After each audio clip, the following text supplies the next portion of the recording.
아유일발랑 우구영무저 출출이 불공 수수이 불남나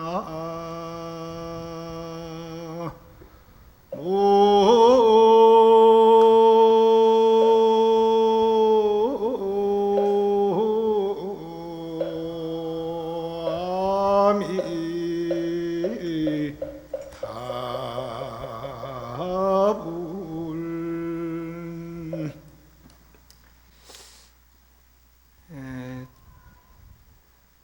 2003년도에 제가 이제 조계종 총무국장으로 왔을 때 그때 총무원장을 하시던 법장 스님께서 아주 자주 외우시던 개송입니다. 문득이 개송이 생각이 났어요.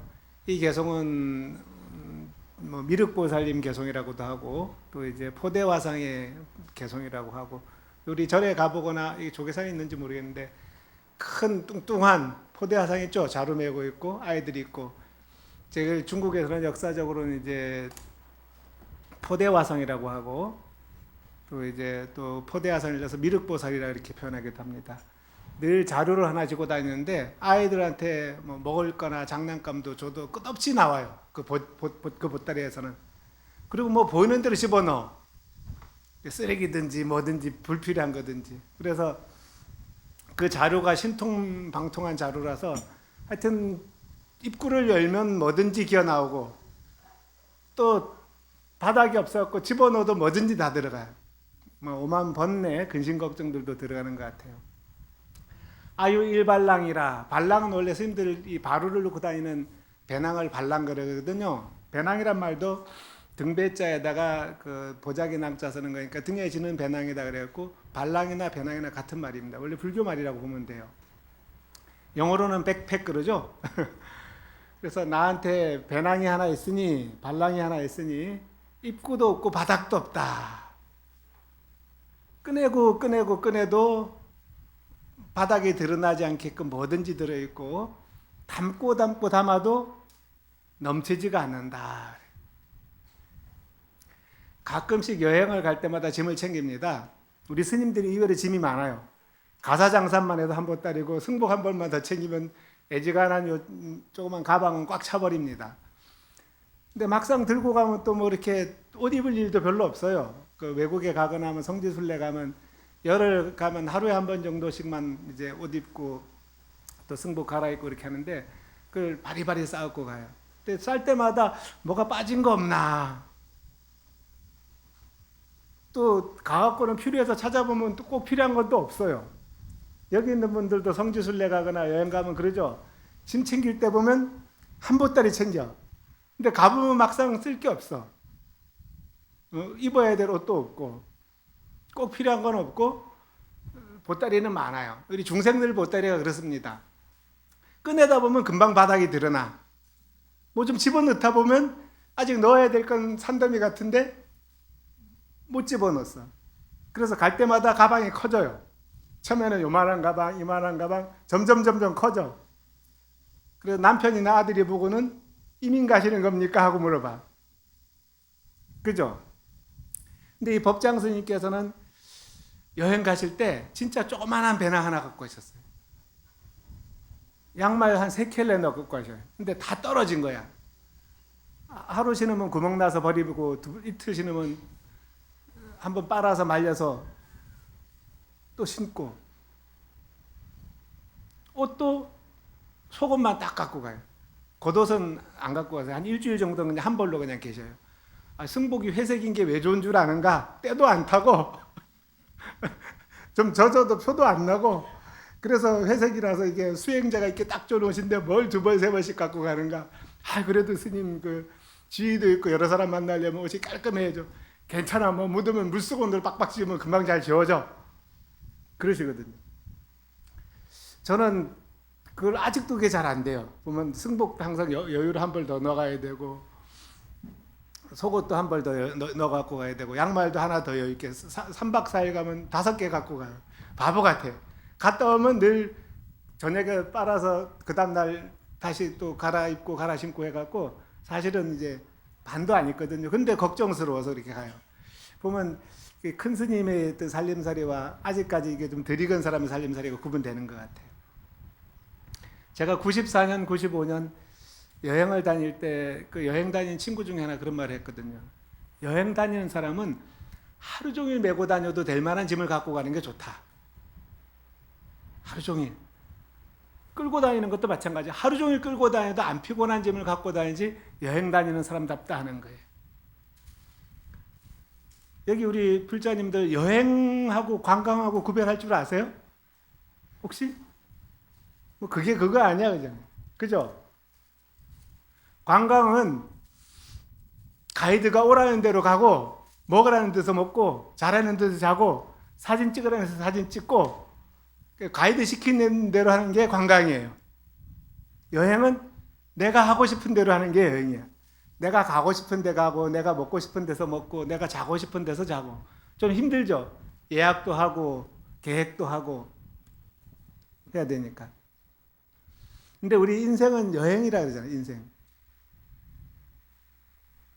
그래서 사실은 여행 중에 기간 동안에 메고 다닐 수 있는 또 끌고 다닐 수 있는 짐만 갖고 가는 게 가장 현명한 여행자라고 했듯이 인생을 사는 동안에도 내 인생 동안 내 마음대로 지고 다니고 내 마음대로 끌고 다닐 수 있는 짐만 갖고 사는 게 가장 행복한 인생일 수 있어요. 근데 덕지덕지 쌓아놓고 그냥 바리바리 꾸려놓고 이렇게 살고 있거든요. 쉽지가 않아.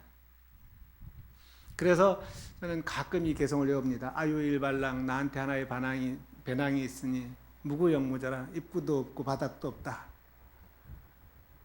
출출이 불공이요 수수이 불남이라. 꺼내도 필요한 것들은 뭐든지 나오고 집어넣어도 넣고자 하는 것은 다 들어가는구나.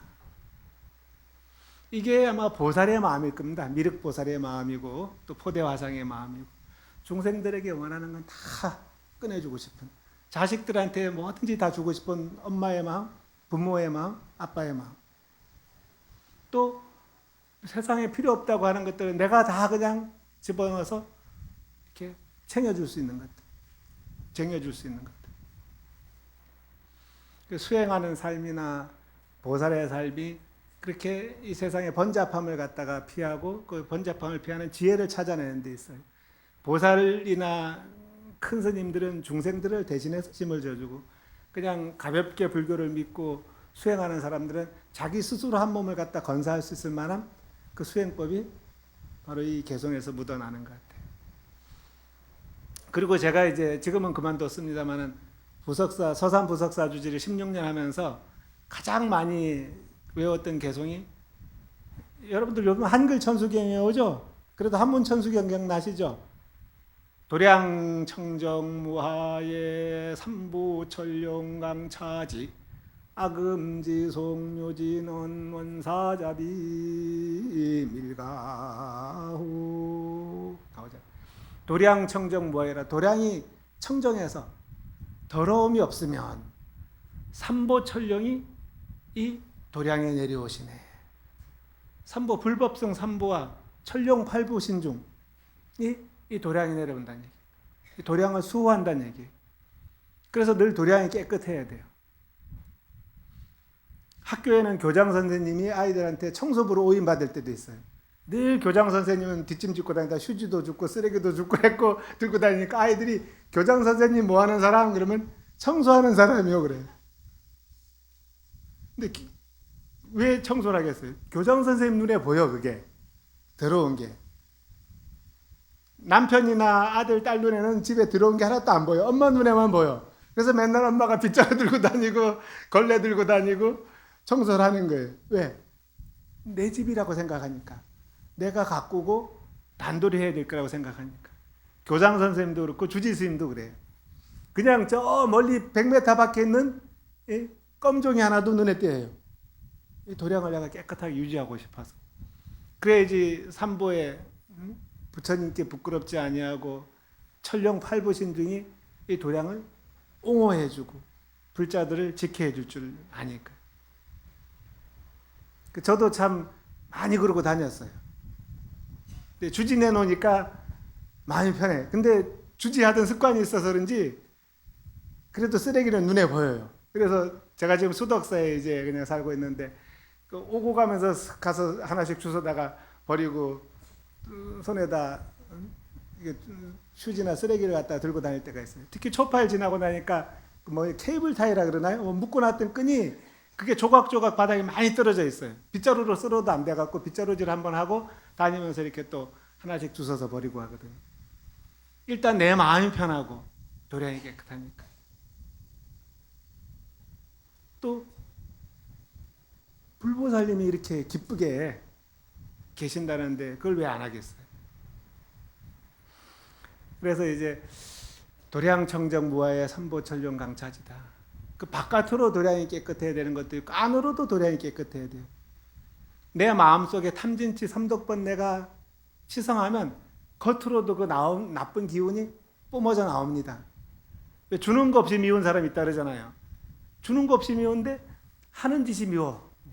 그냥 욕심이 풀풀풀 묻어 나오고 시기 질투심이 그냥 가시처럼 뾰족뾰족 배 나오고 어리석은 고집이 그냥 말 안 듣는 소나 말처럼 그냥 아주 뻣뻣하고 억세. 그래서 사윗감이나 며느리감이나 딱 보면 어이구 고집 세게 생겼다. 말 한마디 안 해봐도 알잖아요. 그 마음속에 있는 건데 눈빛으로 몸짓으로 손끝으로 삐져나오는 거예요. 그래서 알아. 그죠? 사람이 왜 모르겠어요, 사람이. 왜 그 재불보살님들이 그 성인들이 모르겠어요. 보면 알지. 말도 안 해봤는데 어떻게 하세요? 눈에서 뿜어져 나오고 몸짓에서 뿜어져 나오고 손가락 발가락에서 그냥 그 욕심이 뿜어져 나오고 미움과 분노가 뿜어져 나오고 고집이 그냥 펄펄 뿜어져 나오는 게 느껴지는데, 그죠? 그래서 바로 내 마음에 청정을 유지하는 것도 아주 무엇보다 중요한 거예요. 우리가 욕계, 색계, 무색계 있는데 무색계에 사선천이라고 있거든요. 생무변천, 식무변천, 무소유처, 그 다음에 비상, 비비상처 이렇게 있거든요. 가장 높은 단계의 수행입니다. 그래서 이 물질 세계에 걸리지 않고 물질에 가히 없는 것. 그 다음에 의식, 생각에 걸리지 않은 것. 그 다음에 무소유처.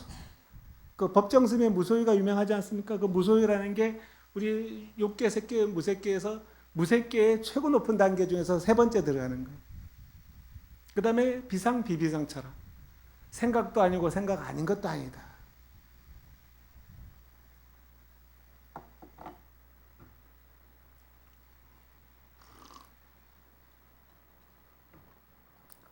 요즘 저는 가끔 그런 생각을 합니다.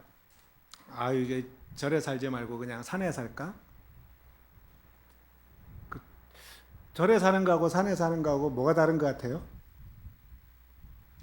절에 사는 거는 스님으로 사는 거고 산에 사는 거는 스님으로 사는 겁니다. 그 흔히 다른 말로 하면, 쉬운 말로 하면 절에 사는 거는 이제 신도들에게 보이는 스님으로 사는 거고 산에 사는 건 나 혼자 스님으로 사는 거예요. 수행자로 사는 거예요. 그 절에 살다 보면 삼시 예불해야 되고 공양 때 되면 공양해야 되고 연불할 때 해야 되고 저기 학생 둔 부모한테는 상담해 줘야 되고 돌아가신 분 가족들한테는 제도 지내줘야 되고 할 일이 엄청 많아요. 내가 이거 하려고 중된다 그럴 때가 있어요. 근데 그냥 산에 살면 아무것도 안 해도 돼. 그냥 밥 3끼만 먹으면 되고 3끼 안 먹고 그것도 번잡밥 한 끼만 먹어도 돼요. 일종식이라 그래요. 일종식. 밥 한 끼만 먹으면 돼. 아쉬울 게 없어요. 저는 89년도 해인사 시절에 저희 선배 선생님한테 옷을 한 벌 얻었는데 아직도 그 옷이 있어요. 아직도 입어요. 겨울이면. 무슨 옷이 그렇게 질긴지 몰라. 30년을 입어도 괜찮아요. 저한테 있는 옷 지금 저는 한 100년 동안 입어도 다 못 입을 것 같아요. 이번에도 며칠 여행을 가면서 티셔츠를 4벌 챙겨갔는데 좀 기간이 있어갖고 2벌 갖고 빨아입고 내가 또 왜 이걸 들고 왔나 그러고 있었어요.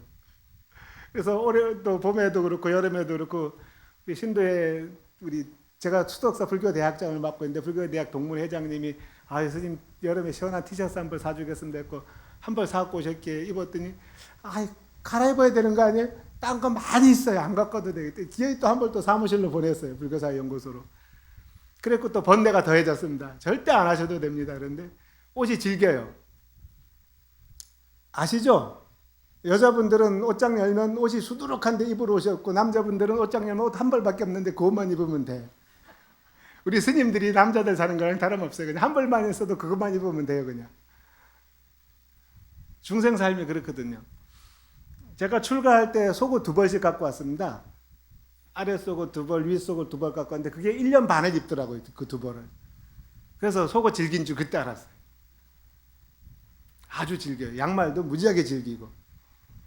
떨어져서 입을 때까지 하면 아마 여러분들 집에 있는 옷들 여러분들 금생에 다 못 입을 거예요. 절대. 여러분들 남편도 그렇고 여러분들 딸도 아들도 있는 옷 다 못 입을 거예요. 실증 나서 못 입지. 철이 아니라서 못 입고. 그죠?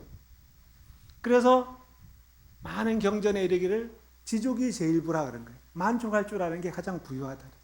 만족할 줄 아는 게. 사실은 가장 큰 고민이 그래요. 어떻게 내려놓을 것인가? 어떻게 내려놓을 것인가? 저는 쓸만한 건 다 줘버려갖고 이제 쓸만하지 않은 것만 남았는데 이걸 어떻게 할 수가 없어 사실은.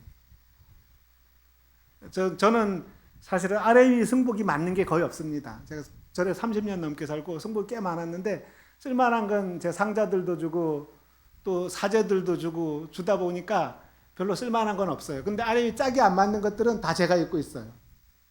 그게 마음이 편해요. 왜냐하면 짐이 많은 게 부담스러우니까. 우리 불자님들도 그런 마음을 가지면 좋을 것 같아요. 내가 가지고 있는 게 내가 너무 과하게 갖고 있는 게 아닌가. 내가 충분히 쓸 수 있는데도 또 욕심을 부리는 거 아닌가. 그래서 요새 현대 이제 살림 사는 사람들이 그런 얘기를 해요. 한 달 동안 안 쓰는 물건은 일단 치워놔라. 그리고 나서 6개월 동안 안 쓰면 누굴 갖다 주거나 버리거나 해라. 6개월이 너무 짧은 것 같으면 길게 잡아서 우리는 사계절이 있으니까 1년. 한 달 동안 한 번도 쓴 일이 없는 물건은 옆으로 제껴놓고 제껴놔갖고 1년 동안 지나도 안 쓰면 부류토끼에 갖다 주거나 바자에 갖다 주거나 아니면 쓰레기통에 갖다 버려도 괜찮은 물건이다 그래요. 끝없이 쌓아놓고 있거든요. 저도 가끔 옷장을 뒤집니다. 작년에 여름에 시원한 거 입던 게 있었는데 어디 갔지 보면 누구 주고 없어. 그러면 없구나. 잘 됐다 아주 그냥. 아쉬울 때도 있어요. 그게 어떨 때는 보면 제가 아주 편하게 입었던 옷, 마음에 드는 옷도 있거든요. 스님들도 우리 신도님들도 그렇게 내가 즐겨 입는 옷, 좋아하는 옷이 있잖아요. 우리 스님들도 그래요. 내가 그래 편하게 제일 편하게 입는 옷들이 있는데 그게 어떨 때 보면 누구 줘버려 갖고 없을 때가 있어요. 그러면 약간 아쉬운데 괜찮아요. 없고 부족한 게 즐거워. 청빈이라 해요. 맑을 청자, 가난할 빈자. 보통 사람들은 가난하면 슬프고 아프고 괴로워요. 없어서. 남들 먹는 거 못 먹어서 슬프고 남들 입는 거 못 입어서 슬프고 남들 가진 거 못 가져서 괴로워. 시기심이 나고 질투가 나고 잠이 안 와. 근데 청비는 없어도 즐겁고 부족해도 즐겁고 고마워요.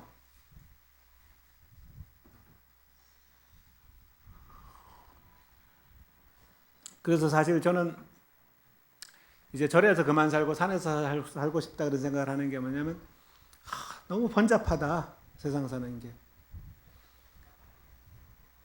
제가 지난달에 수덕사에서 법회할 때도 얘기했지만 저는 저녁 약속을 잘 안 합니다. 저녁을 잘 안 먹어요.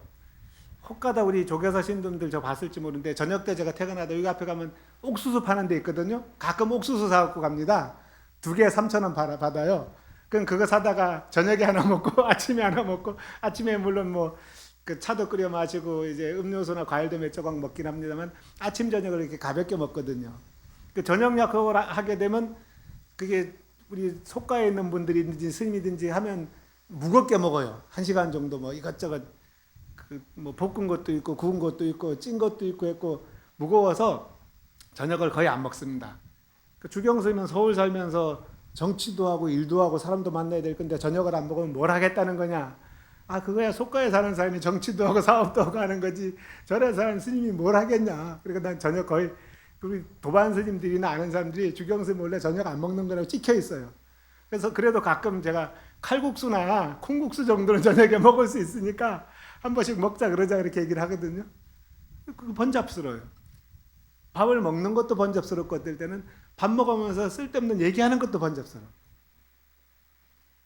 그 남자분들이 은퇴하고 나면 돌을 많이 닦아갖고 이제 말이 없어지잖아요. 집에서. 그래서 부인한테 미움 받죠. 저 사람 말을 안 한다. 근데 그 도가 닦여서 그런 거예요.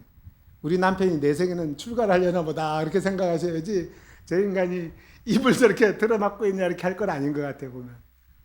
그래서 세상에 번잡함에 어울려 있는 분들은 내가 볼 땐 보살이라 그런 거예요. 그 보살은 혼자 사는 사람 보고 보살이라고 안 그럽니다. 부처님 전생에도 보면요 반드시 짐승으로 태어나도 그렇고 사람으로 태어나도 그렇고 무슨 역할을 하더라도 중생과의 관계가 있어요. 그 관계 속에서 중생을 위해서 몸을 버리거나 재산을 버리거나 어떤 고통스러운 일을 분담하거나 중생을 위해서 아픔을 같이 하는 게 보살이에요. 그래서 사실 여러분들 눈에 보이는 스님들은 보살 스님들입니다. 보살 비구고 보살 비구니들이에요. 눈에 안 보이는 사람들은 그냥 수행자예요. 그죠? 부처님의 전생을 보살이라고 이제 근본 교리에 나오는데 보살은 중생을 위해서 헌신하는 분이 보살입니다. 혼자만 살면 보살이 아니에요. 왜? 혼자 사는 게 혼자 수행하는 게 그렇게 편하거든요. 그 스님들이 제일 고통스러운 게 지금이거든요. 대입 시험이 잘 됐고 수시 합격했다면 주지 스님이 가슴이 그냥 두근두근거리고 마음이 편안해져요.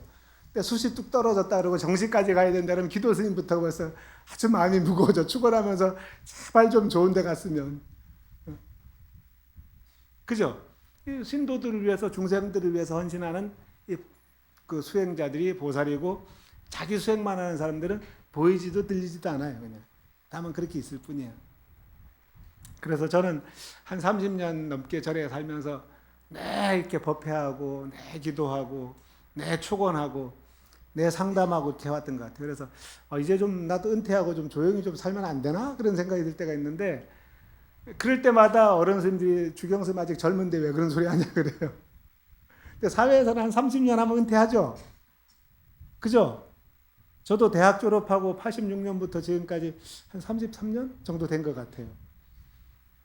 그래서 이제 혼자 살고 싶다 그런 생각을 많이 하고 또 수행으로만 이제 좀 매진하면 좋겠다는 생각을 할 때가 있어요. 그래서 사실은 그 전에 보면 어른 스님들이 나이 들어갖고 선방 가시고 또 토굴에 가시고 하는 부분들을 이제는 이해할 것 같아요. 여러분들이 사실은 눈에 보이는 스님들한테 잘해드려야 됩니다. 제가 94년도 5월부터 한 7월까지 3개월 정도 태국에서 생활한 적이 있거든요. 태국 절에서. 태국 가보신 분 있습니까? 많이 있죠? 태국의 방콕에 유명한 절인데 왓벤짜라고 하는 데가 있어요. 왓벤짜. 대리석 사원. 혹시 아세요? 가긴 갔는데 기억이 안 나실 수 있을 거예요. 태국에 가면 반드시 가는 절입니다. 제가 그 절에서 3개월 동안 살았거든요. 근데 거기 살다 보니까 한국에 오기 싫더라고요. 너무 좋아. 왜? 스님들을 부처님같이 모셔요. 부처님하고 똑같이 존경하고 똑같이 존중하고 그래서 한국에서는 그냥 스님들이 심부름꾼이거든요. 아 스님 밥 주세요 그러고 차 따라 주세요 그러고 축원해 주세요. 맨날 뭐 해달래. 근데 그 태국 신도들은 스님한테 맨날 뭐 해줘. 공양해주고 이렇게 대접해드리고 수행 잘할 수 있도록 이렇게 외워해주고. 그래서 야 태국에서 살면 진짜 부처님처럼 대접받고 부처님처럼 살겠구나 하는 생각이 들더라고. 일체 신도들이 다 이렇게 옹호하고 스님들이 그냥 유리병 속에 들어있는 사람 같이 이렇게 살아요. 항상. 그래서 이렇게 사는 것도 좋겠구나 싶은 생각이 들더라고요. 근데 한국 스님들은 일이 너무 많아요. 그죠? 그래서 가끔은 이제 수행하고 사는 것도 좋겠다는 생각이 들어서 지금은 요즘 그런 번뇌를 좀 일으키고 있습니다. 우리 신도들은 어떻게 생각하세요? 스님들이 눈에 보이면 좋겠어요? 안 보이면 좋겠어요?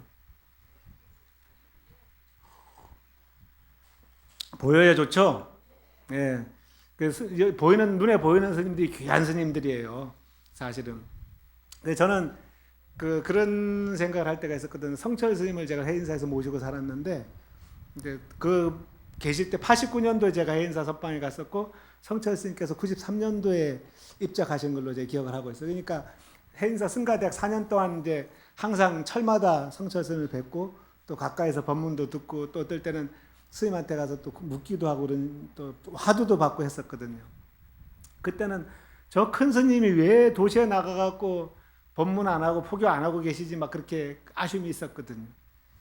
성철 스님만 가시면 막 한 조계사에 100만 명쯤 모일 건데 그냥 산은 산이요 무르무리로다 그럴 거 아니야. 대한민국이 다 떠들썩했잖아요. 그래서 아마 조계사에 가신다 그러면 아마 100만 명은 모일 거라 그랬어요. 야, 그럼 우리도 따라가고 같이 행사 좀 한번 해보는 건데 왜 안 가시지? 근데 지나고 보니까 당신 산에 계셔가지고 그 산 중에 한 300명 되는 스님들하고만 살았지만 산에 계셔갖고 지금도 성철 스님 얘기하는 것 같아요. 지금도 한국 최고의 고승으로 성철 스님을 꼽잖아요. 근데 나와서 당신이 포교하고 했으면 그냥 유명인은 됐을지 몰라도 이런 고승으로서 우리가 마음에 품고 있었을까 그런 생각이 들어요. 그래서 사실은 이제 수행하는 스님은 산속에서 수행을 열심히 하는 그 자체가 깊은 산속에 아주 맑은 물이 흐르는 샘이 어디 있는지 몰라도 어느 날 보면 계곡으로 도랑으로 냇물로 바다로 강으로 바다로 이렇게 흘러가는 물이 있잖아요. 그렇듯이 깊은 산속에서 끊임없이 솟아내는 그런 어떤 수행력이 샘물처럼 흘러가고 시냇물로 계곡으로 강으로 바다로 가는 큰 물줄기를 이루듯이 그런 수행의 힘이 되는 것이고 또 이 세상에 사는 스님들은 세상에 사는 대로 중생들과 직접 마주치면서 그래서 대구불교대학 우학스님인가 쓴 스님 쓴 책에 보면 저그들은 맨날 고기 먹으면서 하는 책 제목이 있더라고요. 저는 무슨 책을 저렇게 제목을 줬나 그랬더니 스님들이 그 과거에 우스갯소리를 했거든요. 냉면집에 가면 그 종업원이 와서 묻는답니다. 냉면 고기는 어떡할까요? 그랬더니 보통은 빼고 주세요. 그런데 그 어떤 스님은 고기를 먹고 싶었나 밑에 묻어주세요. 안 보이게. 그랬더니 옆에서 보고 아이고 이제 중이 저기 와서 고기 먹는다 그러니까 지네들은 맨날 먹으면서 어쩌다 한 번 와서 먹는 것 같고도 그렇게 시비를 거냐고. 그게 의학 스님이 저거는 맨날 고기 먹으면서 쓴 내용의 책을 다 읽어봤는데 그 주제랍니다. 그러니까 어쩌다 마을에 와서 냉면 한 그릇 먹는데 그 고기 하나 먹었다고 그렇게 그냥 중이 고기 먹는다고 그렇게 뭐라 그러냐고 그런 좀 투정이고 불만이에요. 그렇죠? 자기네들은 맨날 먹었는데 어쩌다 한 번 먹는 것도 안 돼. 안 먹으면 좋겠어. 그래. 갈 때마다 냉면집 갈 때마다 그럽니다. 안 물어봐주면 좋겠다. 차라리 그냥. 그래서 안 먹는 스님은 알아서 안 먹고 남기고 먹는 스님은 그냥 모른 척 먹고 그렇거든요. 저는 이제 그 육식이나 뭐 그런 부분에 대해서는 사실 따로 가리지는 않는데 철저하게 이제 회는 안 먹고 살아있는 거 죽이는 건 안 먹고 그렇습니다. 그냥 음식을 그 식당 가면 주는 대로 먹긴 하는데 따로 아유 스님 드리려고 잡아왔습니다 그러면 안 먹고 스님 드리려고 잡겠습니다 그러면 안 먹습니다. 우리 불교도 3정육, 5정육, 9정육이라는 게 있거든요. 내 눈앞에서 죽는 거를 본 고기는 먹지 않는다. 우리 불자님들도 이건 지키는 게 좋아요. 내가 눈앞에서 죽는 모습을 본 그 생명을 그 내가 먹는다 그러면 죽는 생명의 어떤 고통을 갖다 외면하는 거예요. 그래서 무자비한 거예요. 그래서 사실은 이제 남자들이 절에 들어오면 제일 먼저 끊어야 되는 게 낚시입니다. 낚시. 네, 그래도 낚시 못 끊겠습니다. 그러면 잡자마자 바로 놔줘야 돼요. 안 죽게. 네, 그렇게 하는 분들도 가끔 있어요. 그래서 내 눈앞에서 죽는 거를 본 생명을 먹지 않는다. 그 다음에 나를 위해서 잡았다고 하는 것들을 먹지 않는다. 그 다음에 나를 위해서 잡았다고 의심이 되는 이거는 이 고기는 먹으면 내가 아무래도 안 좋을 것 같아 하는 그런 의심이 되는 고기는 먹지 않는다. 이게 3종육 정도 들어가요. 3, 5, 9로 가는데 다 비슷합니다. 크게. 그러니까 내 속에서 자비심이 있다 그러면 그 생명을 죽이는 모습을 보거나 나로 인해서 죽게 하거나 또 나 때문에 죽은 게 아닐까. 아닙니다. 그러는데 왠지 거짓말하는 것 같아. 이거 우리 먹으려고 끓인 건데 스님 드십시오 하는데 통으로 그냥 고기가 들어있어. 먹다가 뭐 꼬리 한 개만 갖고 오거나 머리만 갖고 오면 이해가 가는데 통으로 갖고 왔으면 이거 아무래도 놔주려고 잡아온 것 같아 그러면 안 먹는 게 좋다는 거예요. 우리 신도님들 중에도 그런 거거든. 이미 죽어 있는 것들이나 나를 위해서 죽이지 않은 것들은 먹어도 무방하다. 그게 이제 우리 불교 교율에 나는 깨끗한 고기라고 하는, 깨끗한 육식이라고 하는 데 있거든요. 태국에서 제가 3개월 동안 탁발을 하고 살았는데 태국 신도들은 스님들한테 고기 보시를 많이 합니다. 돼지고기도 주고 소고기도 주고 어떨 땐 열어보면 시커먼 물고기가 눈을 부릅뜨고 쳐다보고 있어요. 아이고 머니나. 근데 그걸 갖다 비닐봉지에 넣어서 이렇게 공양을 하거든요. 그래서 처음에는 이 사람들이 왜 고기를 자꾸 주는가 스님들한테 그랬더니 근데 그쪽은 문화가 그래요 그냥. 그 자기네들 먹는 거 똑같이 해갖고 스님들한테 드리고 하니까 뭐 거기 소고기든 돼지고기든 안 가려요. 경전에도 보면 그런 게 나옵니다. 어느 임금이 이제 하늘에 제를 지내기 위해서 준비를 하고 있는데 그 제를 지내려고 제물로 이제 소를 끌고 가는 거예요. 소를 잡으려고. 근데 임금님 앞에 소가 지나가는데 소가 그냥 거른거랑한 눈에 눈물이 뚝뚝 흘리면서 죽기 싫어서 그냥 막 저항하면서 끌려가는 게 보이거든요. 그래서 임금이 보기에 저 소가 너무 안 됐다. 그래서 여봐라, 저 소를 죽이지 말고 양으로 해라, 양으로. 그때 예 알겠습니다 하고 갔거든요. 그때 옆에 있던 그 대신이 그런 거예요. 임금님, 소는 불쌍하고 양은 안 불쌍합니까? 야, 근데 소는 내 눈앞에서 지금 눈물을 뚝뚝 흘리고 왔는데 양은 내 눈에 보이지 않지 않느냐. 그러니까 우선 양으로 대신하자. 그렇거든요. 우리가 크게 보면 똑같은 일인데 내 눈앞에서 벌어지는 그런 살생이나 고통에 대해서 외면하면 안 된다는 거예요. 물론 양도 불쌍하지. 근데 맨날 소를 잡아서 죄를 지냈는데 소를 안 잡으면 어떡하겠어요. 또 죄를 지내는 국민들이나 백성들이 또 싫어할 거 아니에요. 그래서 우선 양이라도 잡는 거예요. 양을 잡다가 양도 불쌍하니까 이제 안 하면 안 될까? 그래서 하나씩 하나씩 빼나가는 겁니다. 우리 신도님들이 물어봐요. 스님, 저희는 육식 안 하는데 제사 지낼 때 꼭 고기 올려야 되나요? 늘 고기 올려다 갑자기 빼면 뭐라 그러니까 우선 통으로 올라가는 닭부터 빼고 또 생선 빼고 그 다음에 뭐 소고기 빼고 하나씩 1년에 하나씩 빼나가다 보면 어느 날 이렇게 우리 부처님상에 올리는 것처럼 채소로 만든 제사상을 차릴 수 있습니다. 근데 한꺼번에 빼버리면 저렇게 집에 간다더니 조상도 무시하고 상을 저렇게 요망스럽게 차렸다고 욕을 먹잖아요. 그래서 하나씩 하나씩 빼나가면서 나중에 우리 절에서는 이렇게 상을 차려도 조상님 천도가 잘 되고 49제 다 지냅니다 하잖아요. 하루아침에 그러면 저기 절에 나가더니 사람이 이상해졌다고. 그죠? 그래서 소를 잡던 걸 양을 잡고 양을 잡던 걸 뭐 닭을 잡든지 했고 닭을 잡던 걸 이제 안 잡고 생명을 죽이지 않고 제를 지내는 것이 지혜롭듯이 집에서도 통으로 올리는 생명을 갖다가 생선을 빼는 건 어떨까요? 아니면 닭을 빼는 건 어떨까요? 해갖고 빼고 그다음에 소고기를 빼고 그다음에 고기 넣는 부분들도 고기 빼고 하고 이래도 충분히 좋은데요. 술 올리던 것도 술보다 우리 절에서 스님 차가 그렇게 몸에도 좋다는데 영가한테도 차가 좋아요. 우리 차 올리잖아요. 차를 갖다 올리고 술 올리지 말고 술 많이 올리면 맨날 그 술 마시고 그냥 꼭지가 돌아가갖고 그냥 해롱해롱 하잖아요. 근데 차를 올리고 그 차를 나눠 마셔보세요. 분위기가 얼마나 좋겠어요. 차례라는 게 차를 올리는 얘가 차례입니다. 달에도 그렇고. 술을 올리는 게 아니에요. 전통이. 원래가 차례잖아요. 조상님께 차 올리는 거예요. 술 올리는 게 아니라. 그래서 처음에는 센 술 하다가 좀 약한 술 하다가 그 다음에 할아버지한테는 술 올리고 할머니한테는 차 올리고 그러다 할아버지 할머니한테 두 분 다 차 올리고 그러면서 차례가 되는 거예요. 그게 뭐냐면 우리가 도노 점수 그러잖아요. 점점 닦아 나가는 거고 점점 교화해 나가는 거예요. 지혜가 있어야 돼요.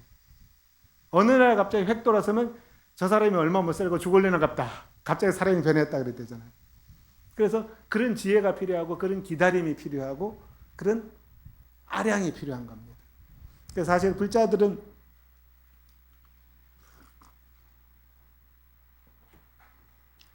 기다리는데 이력이 나 있거든요. 기다리는데. 그래서 기다리는데 조금씩 변해가면서 기다리는 게 필요해요. 제가 요 근래 가장 좋아하는 경허스님의 선시 중에 하나가 있는데 오원절구로서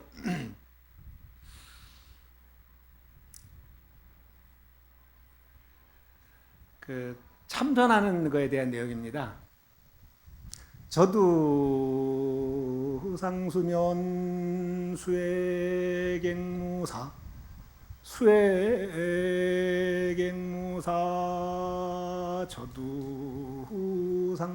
저두상수면. 쉽죠? 똑같은 건데 두 번씩 반복되는 거예요. 저두상수면 5글자로 돼서 오원이라 그러고 4줄로 이루어져서 절구라 그러거든요. 이게 여러 개가 반복되면 율시라 그럽니다. 오원절구인데 저두상수면 수액앵무사 저두상수면. 뜻도 아주 쉬워요. 저두 고개를 떨구고 고개를 숙이고 낮을 자자에다 머리 두자거든요. 우리 합장 저두래라는 게 합장하고 고개 숙여서 절한다는 합장 저두래 그래요, 우리. 그래서 저두상수면 고개를 숙이고 항상 상자. 수면은 그냥 잠잔다 할 때 숫자예요. 항상 졸고 앉아 있네. 수액앵무사 조는 것 외에 다시 갱자거든요. 무사 일이 없네.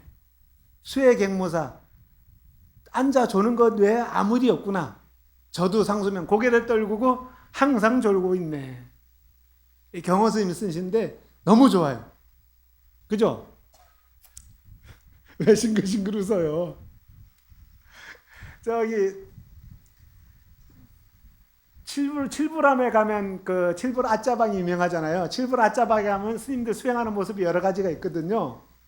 그 여러 가지 중에 뭐가 있습니까? 마을에 현감이 와서 스님들 아짜방 유명하다고 참선하는 거 문틈으로 살짝 열어보니까 스님이 그냥 흔들 하면서 졸고 있거든요.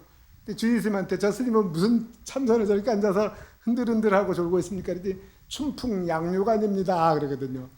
봄바람에 버들이 수양버들이 흔들거리듯이 세상 일이 이리 가도 그만 저리 가도 그만 세상 일에서 자유로운 화두를 잡고 있는 춘풍양유관입니다 그러거든요.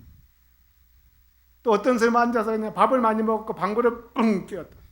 또 뻥 꼈다니까? 저 스님은 왜 방구를 앉아서 이렇게 끼고 앉았습니까? 그랬더니 칠통 타파관입니다. 중생의 시커먼 뱃속을 갖다 이렇게 방구를 껴서 다 배출해내가지고 탐욕을 없애는 수행법입니다.